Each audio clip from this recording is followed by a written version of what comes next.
Let's talk about my favorite slow feeder for small dogs. I have two English Springer Spaniels. They are medium-sized dogs, but I also have a Paparanian. She is a tiny little fuzzball, and she can't use the same bowls and racehorses that my bigger dogs are using. So I found a small version of it. This is from the same creator that makes my big girl's hexagon bowls, and it's just a tinier version. So you can see this is much tinier than the medium size. It is going to be about the same depth, but the beauty of it is that while the honeycomb goes up to the top here, it does not in this one. You can see it is lower down. So as my tiny dog is now reaching into these wells, they are not as deep. She's not going to poke herself in her eye, but she does have to work for it a little bit. There's less space for food because she doesn't eat as much food as the bigger dogs. It does have that single suction cup on the back, meaning it is going to be a lot easier for you to stick and to remove as you are using this. It means you can also not use this in your bathtub because you are going to need the multi ones on the bathtub. But this is going to be really good for the floors, and it's going to stick to your counter a little bit, but not too terribly much.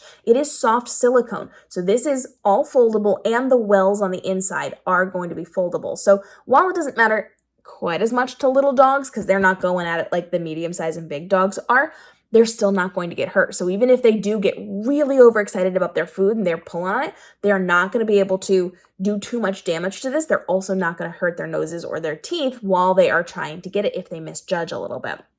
So this is really good because it is small dog size. It does have those not quite as tall wells so that they do have to work for their food. And the beauty of this is that you can separate their food. So if they have you can see I've even done it here. You can put different things in different places to see what your dog likes. If you're giving them supplements or if you're giving them, different oils or kefir milk or whatever it is that you're giving them, you can keep it in different sections to see if your dog even likes those things. I've recently tried some new stuff with my little girl. She really liked it. But if she didn't, I could put one thing in one well, and then I would know what she does and she does not eat. If you're cutting up vegetables or fruits to put in here as well, you'll know what they go for first. This is a great way to see what their preferences are and to see if they don't like anything. If they just leave one of them, you'll know that was the problem. So this is really, really good for tiny dogs. I'm going to be buying more of these now that I know this works really well for Ember, and I'm going to continue to buy a bunch of these because this whole brand, this whole line,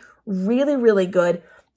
It's just, they're my favorite. They're my favorite bowl. I've done tons of videos on them. Cannot say enough good things, but you can follow along because I've done lots of review videos on snuffle feeders, on slow silicone feeders, on puzzle feeders, so that you can help your dog both to slow down, but more importantly, to enrich your dog and make them work for their food, because that really helps their cognitive functions and helps them to problem solve. So making them kind of work for their food or hunt for their food with these feeders, really a great idea. And I've got tons of options for you for big, small, and medium-sized dogs as well. Drop your questions down below. If there's a feeder I need to try out to see if it works for us and for you, go ahead and let me know in the comments, and we'll see you in tomorrow's episode.